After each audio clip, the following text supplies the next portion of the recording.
Pete here with the smallbusinessresourcecenter.com. Got some really important information that came up for the EIDL and their approval. Right now, of course, this update today, the EIDL was open for every single business. And then what the SBA somehow did on their own, they changed it so it's for agricultural only. I'm not against farmers, but the law is not for agricultural only. So there's been numerous complaints because of lawsuits saying that the EIDL was supposed to be a $10,000 advance at the request of the borrower. So that's supposed to be a guarantee, but that never happened. The SBA created their own regulations. So there's currently some lawsuits. I'm sure you saw my other video. And there's also people in the government who are complaining.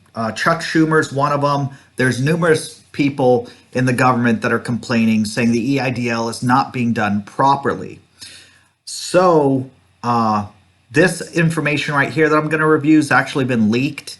And basically, you're going to see some slides. It says that the minimum credit score is a 570. If you're 570 below, you're automatically declined because they indicated that you don't have the ability to pay this loan back.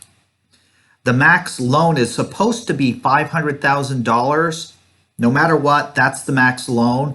But since this leaked information, they changed the max loan to $150,000.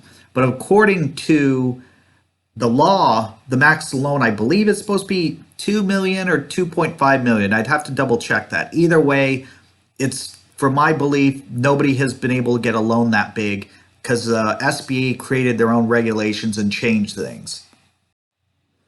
And here's the basic formula of how you calculate the maximum amount that you can get approved for. The example they have here in the slide is $500,000 in total revenue minus your cost of goods sold. In this, it's $240,000 equals your annual margin of $360,000. Then they divide your margin by 12 months, which is $30,000. Then multiply that by 6.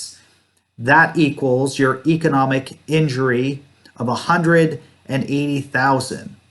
So the applicant in this example could receive $8,000 for an EIDL, which that's assuming there would be 8 employees based on what the SBA did. That's $1,000 per employee as an advance.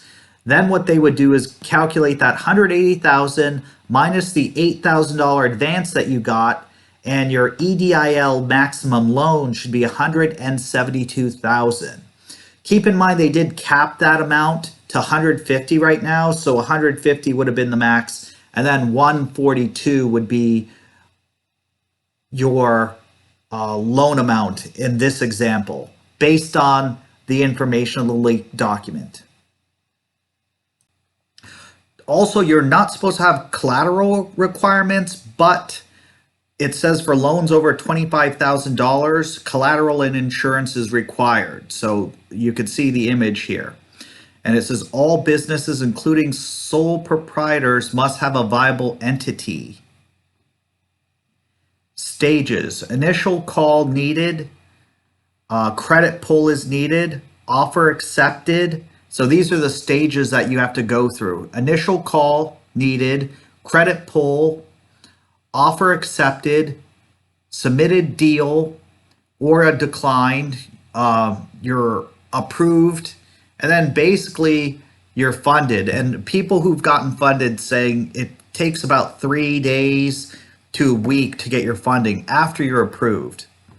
Okay, theoretical flow is basically to try to get all this done rapidly and give out as many loans as possible based on this approval. There are also notes that says there's a bug that have kept 1,000 of applicants for getting approved. I'm wondering if I was one of those because I applied as soon as possible. Then it seems like I'm kind of on the tail end. A lot of people have gotten approved.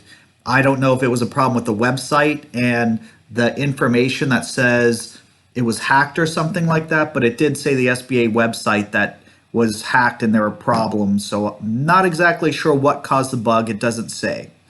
Also, if you had a misdemeanor over 10 years, you're supposed to be getting approved under over 10 years, excuse me. And if you had a felony or misdemeanor in less than 10 years, you're supposed to get declined. Any delinquent child support over 60 days, you would be declined. And it says that the $10,000 advance up to $10,000, there's no requirements. Basically, that's supposed to be an automated approval. Okay. Our directive is simple: approve as many loans as possible that fit the guidelines. And that's basically it. Also, I've been told by other people, when you call and you get somebody on the phone, you're calling a tier 1 person. And I've called a couple times. Those people typically don't answer too many questions. If you ask them about your loan and even try to give you your application number, they basically don't really answer any questions. I shouldn't say that exactly. I'm sure they answer some questions. They just won't tell you about what stage your loan is going on as far as the approval, and answer probably the questions that you want. They just do very general questions. I was told if you ask for a tier 2 manager, then you have a better chance of getting information that you're looking for, like how much is my loan going to be for? Is my loan going to get approved? Stuff like that is supposed to be able to get approved. If you do call the SBA disaster loan, 1-800-659-2955. If you're asking for a tier 2 manager, you have a better chance of getting your questions answered. I hope this video helped you out. Comment below and let me know how things are going for you. Smash a like button and share this with a friend. It's Pete with the Small Business Resource Center.com. Have a great day.